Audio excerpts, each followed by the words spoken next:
चलिए आगे बढ़ेंगे। ट्विटर पर अशोक चांदना और राजेंद्र राठौड़ आपस में भिड़ गए। अशोक चांदना ने ट्वीट कर राजेंद्र राठौड़ पर निशाना साधा। राठौड़ के ट्वीट पर उन्होंने कहा कि क्या 2007 की गोलीकांड सरकार में आप मंत्री नहीं थे? ये ट्विटर पर पूछा अशोक चांदना ने। मंत्री अशोक चांदना ने आगे लिखा कि आपकी उम्र और तजुर्बा मुझसे बड़ा है, इसलिए टिप्पणी नहीं करूंगा। कल फूट की फसल को काटने कौन कौन आया था, ये सब ने देखा है। ये मंत्री अशोक चांदना का ट्वीट है जो हम आपको टीवी स्क्रीन पर दिखा रहे हैं।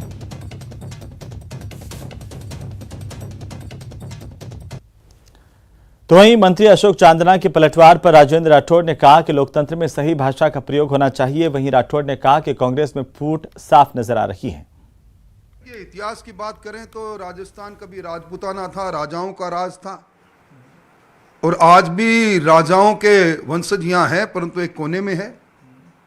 इतिहास मैं समझता हूँ राजनीति में धाराएं बहती है, समय व्यतीत होता है, हालात बदलती है।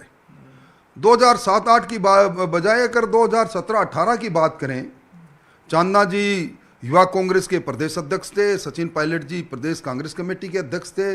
दोनों के अंदर तालमेल भी था, वो कई कसीदे भी पढ़ा करते थे। पर आज इतनी दूरियां क्यों, एक ही दल में रहते हुए? और मैं समझता हूं उनका जो मैंने ट्वीट पढ़ा, मुझे तकलीफ हुई। वो लोकतंत्र की भाषा नहीं। मैं बोलूँगा, मैं लड़ूंगा तो एक बचेगा। ये कब तलवारों से, गोली बारूद से लड़ने का ज़माना नहीं, अब तो जनमत से लड़ने का ज़माना है। और अपने ही लोगों को इस प्रकार की ललकार मैं उचित नहीं मानता। इससे पहले राजस्थान सरकार के मंत्री अशोक चांदना ने ट्वीट करते हुए कहा कि आज एक अद्भुत नजारा देखने को मिला।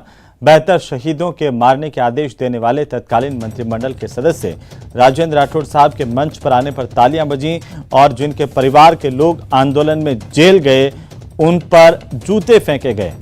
ये मंत्री अशोक चांदना का ट्वीट और खेल मंत्री के इस ट्वीट से राजनीतिक भूचाल आ गया। वहीं राजेंद्र राठौड़ ने इस पर पलटवार कर दिया और उपनेता प्रतिपक्ष राजेंद्र राठौड़ ने पलटवार करते हुए लिखा कि दूसरों पर तोहमत लगाने से पहले अपने गिरेबान में झांक कर देखो, आखिर हुजूर ये हालत क्यों बनी?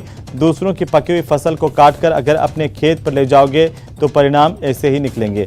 अभी तो आगे आगे देखो होता है क्या। ये ट्वीट किया राजेंद्र राठौड़ ने।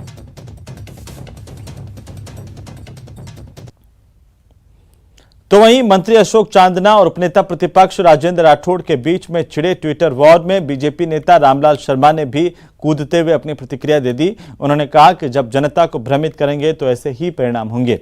2023 में जनता हिसाब लेगी। जनमत को भ्रमित करके जनादेश प्राप्त करोगे तो परिणाम ऐसे ही निकल कर आएंगे। पुष्कर के अंदर जो कुछ हुआ वो इसी का परिणाम है कि किसके नेतृत्व के अंदर चुनाव कराए गए, किसके आधार के ऊपर वोट मांगे गए, और जब सत्ता के ऊपर काबिज होना था तो किसने अपने राजनीतिक गोटियां चल के सत्ता के ऊपर काबिज होने का काम किया। 1998 के चुनाव के अंदर भी परिस्थितियां ऐसी ही थी और 98 के चुनाव के अंदर भी अमुक क्षेत्र के अंदर अलग अलग मुख्यमंत्री कांग्रेस ने तैयार करके और जनता को भ्रमित करने का काम किया। और 2018 के अंदर भी चुनाव का नेतृत्व दूसरे के हाथों में और सत्ता की कमान दूसरे हाथों में, तो परिणाम तो ऐसे ही निकल के आएंगे।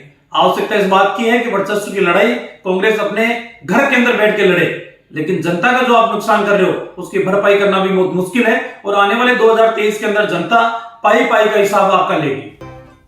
तो चलिए ब्रेक के बाद एक बार फिर से आपका स्वागत। और अब बात मुख्यमंत्री अशोक गहलोत के नागौर के नावा दौरे की, जहां पर ब्लॉक स्तरीय ग्रामीण खेल चल रहे हैं। प्रदेश के मुख्यमंत्री अशोक गहलोत आज नावा के दौरे पर रहे।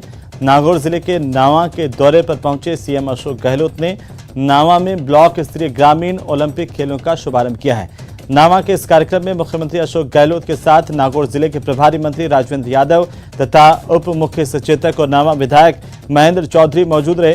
कार्यक्रम में ब्लॉक स्तरीय प्रतियोगिता में खेलने वाले खिलाड़ी, कांग्रेस नेता, कार्यकर्ता और नागौर जिले के विभिन्न विधानसभा क्षेत्रों के स्थानीय लोगों की मौजूदगी भी बड़ी संख्या में रही।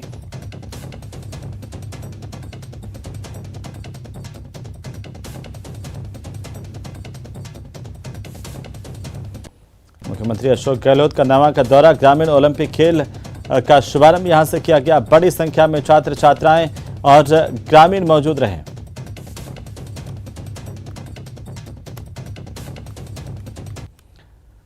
तो चलिए सीधे हम रुख करते हैं राजधानी जयपुर के बीजेपी दफ्तर का, जहां पर प्रबुद्ध जन सम्मेलन का आयोजन किया जा रहा है।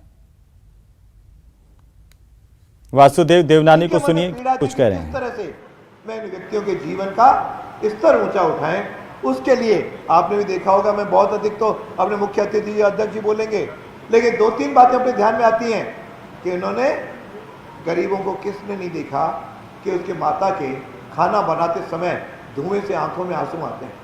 ये लोगों ने, सबने, प्रधानमंत्री ने देखा, लेकिन माननीय मोदी जी के ध्यान में आया कि मैं गैस के कनेक्शन घर घर में पहुंचूं ताकि ये महिलाएं का ये जो आंखों की बीमारी, आंखों से जो इनको परेशानी है, उससे मुक्ति दिला सकें। इन्होंने तय किया कि हम अपने घरों पे शौचालय बनाएंगे, खुले में कोई नहीं जाएगा।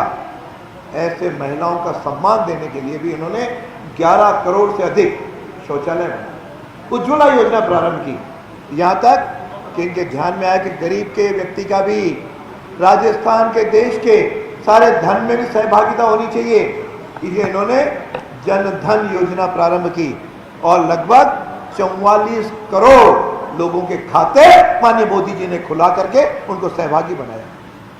आपको ध्यान होगा 2014 तक केवल 2.25 करोड़ ही खाते थे और आज ये 44 करोड़ से अधिक खाते जनधन के खुले। यानी जो एक कांग्रेस कहती थी, आपको ध्यान होगा मनमोहन सिंह जब प्रधानमंत्री थे, उन्होंने कहा था देश की संपदा पर पहला अधिकार अल्पसंख्यकों का है। इन्होंने कहा नहीं, इस पे गरीब का सबसे पहला हक है, गरीब के बारे में ये सारी चीजें जानी चाहिए, उनको हक मिलना चाहिए। इसलिए रात दिन एक करके आज लोगों का जीवन स्तर उठाया। लगभग इनके आने के बाद 22% देश के अंदर गरीबी कम हुई है। यानी इस प्रकार के इतिहास का है जो आज तक नहीं हुआ। महिलाओं के शौचालय बने तो बलात्कार और जो महिला उत्पीड़न की घटनाएं थी उसमें भी लगभग 17 से 18% की कमी आई।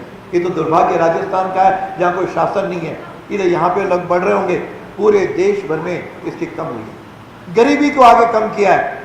देश के अंदर आज राष्ट्रीय औसत गरीबी का केवल 6.7% है, जबकि राजस्थान के अंदर गरीबी 32% है। इस तरह की हालत उन्होंने देश को सुधारने में काम किया।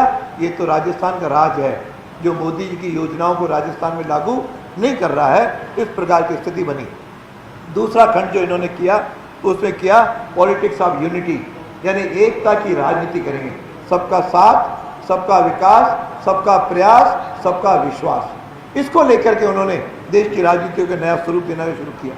जनधन की गई, इकोनॉमी फॉर ऑल, गवर्नेंस के विषय में किया, क्योंकि समय कम है इसलिए मैं चीज़ों को संक्षेप में कह करके आपको। फिर इन्होंने 5वां जो किया, वसुधैव कुटुंबकम, अर्थात सारा विश्व हमारा है, इसको लेकर के केवल एक आध एग्जाम्पल आपको ध्यान होगा कि उन्होंने सबसे पहले जो कोविड की बीमा आपदा आई, क्या देश के अंदर पहली बार 2-2, 3-3 टीके बने और 200 से अधिक डोज उसको भारत के लोगों को लगा। तो भारतीय जनता पार्टी के प्रबुद्ध सम्मेलन को संबोधित कर रहे थे वासुदेव देवनानी। चलिए आगे बढ़ेंगे। राजसमंद जिले के सहकारी समितियों में हुए चुनाव को लेकर भाजपा ने ऐतराज जताया है। भाजपा कार्यकर्ताओं ने जिला कलेक्टर को ज्ञापन देकर मामले की निष्पक्ष जांच की मांग की है। भाजपा के जिलाध्यक्ष मान सिंह बाराहट, विधायक दीप्ति माहेश्वरी समेत बीजेपी कार्यकर्ताओं ने ज्ञापन देकर आरोप लगाया कि जिले भर में हो रहे सहकारिता चुनाव में निर्वाचन अधिकारियों की ओर से मनमानी पूर्वक अपने ही नियम चला रखे हैं और इसी तरीके से अन्य ग्राम सेवा सहकारी समितियों में भी धांधली कर अनियमितताएं की गई हैं। मामले की निष्पक्ष जांच की जाए, जो भी दोषी अधिकारी पाया जाता है उसके खिलाफ कार्रवाई होनी चाहिए। उनको ये डर है कि 23 में डेफिनेटली बीजेपी गवर्नमेंट बनाने वाली है और उस डर को कैसे हम मिटा सकें या कम कर सकें, इस हड़बड़ाहट में कांग्रेस ये सब हरकतें कर रही है। चुनाव जो थे कोऑपरेटिव समिति के चुनाव, उसके अंदर एक तरफा धांधलेबाजी, मतलब आप ये सोचिए कि किसी की कोई आंगनवाड़ी कार्यकर्ता है तो उसका फॉर्म एक्सेप्ट हो रहा है, लेकिन कोई ठेकेदार में काम कर रहा है, एम्बुलेंस का एक ड्राइवर है, उसका फॉर्म निरस्त हो रहा है। पूरे 11 फॉर्म मदारा गाँव आपने सुना होगा, सारे फॉर्म आपके निरस्त हो गए और जवाब भी नहीं देने के लिए कोई तैयार है कि किस बेसिस पर आप निरस्त कर रहे हैं। अभी इस चुनाव में जो धांधली हो रही उसका हम देख के ये मान रहे कि अपने मेडिकल में जैसे किसी मरीज को लट होकर बेहोश करते हैं ना, एनेस्थीसिया नहीं देकर कर रहे हैं, उस टाइप का काम कर रहे हैं कि जिनके पास 8वीं का सर्टिफिकेट नहीं है उनसे ये लोग क्या एफिडेविट ले रहे हैं और जिसके पास 10वीं का सर्टिफिकेट है उसको कह रहे हैं नहीं हमें 8वीं चाहिए। ये तो पहली बार ऐसा सुनने में आ रहा है। दूसरा, जिनके 4 संतान है 95 की बात, और वो प्रैक्टिकल पेपर में लिख भर रखा है और उनको ओके किया गया। हमारे बीजेपी के कार्यकर्ता की 2 संतान वो 95 के पहले की और 1 संतान उसके बाद की, उसको रिजेक्ट कर दिया। तो वहीं धौलपुर में अपराध नियंत्रण के लिए रोजाना ड्रोन गश्त शुरू की गई है। ड्रोन का उपयोग अलग अलग दिन अलग अलग जगहों पर पुलिस की विभिन्न टीमों की ओर से किया जा रहा है। महिलाओं से छेड़छाड़ करने वालों पर भी इस ड्रोन की सहायता से नजर रखी जा रही है। विशेषज्ञों की ओर से इसे गर्ल्स स्कूल धौलपुर और अन्य स्कूलों के साथ साथ कोचिंग संस्थानों के आसपास उड़ाया गया। इसकी सहायता से महिला कमांडोज ने गर्ल्स स्कूल के आसपास सड़क पर खड़े मजनूओं को चिन्हित किया, तुरंत छापेमार कार्रवाई की। महिला कमांडो ने इन मंचलों को यहां से खदेड़ दिया और भविष्य में गर्ल्स स्कूल और कोचिंग संस्थानों के आसपास नहीं मंडराने की हिदायत दी है। ये धौलपुर की तस्वीरें देखिए, जहां पर हाईटेक पुलिस ने अब ड्रोन का इस्तेमाल शुरू कर दिया है और ड्रोन की सहायता से शहर में मजनुओं पर और अन्य आपराधिक गतिविधियों वाले लोगों पर कड़ी निगरानी रखी जा रही है।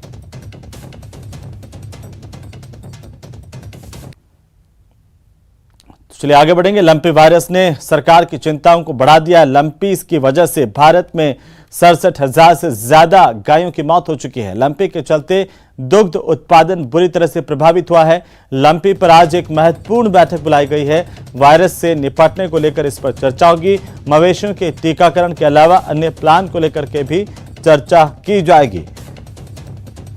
तो उम्मीद जताई जा रही है कि लंपी को लेकर के जल्द ही एक वैक्सीन जो है पशुपालकों तक पहुंचेगी। आपको बता दें कि प्रदेश में भी लाखों की तादाद में गायें लंपी से संक्रमित हुई हैं। प्रदेश में लंपी वायरस का संक्रमण लगातार जारी है। राजस्थान में कुल 11,58,154 पशु जो हैं वो संक्रमित अब तक हो चुके हैं।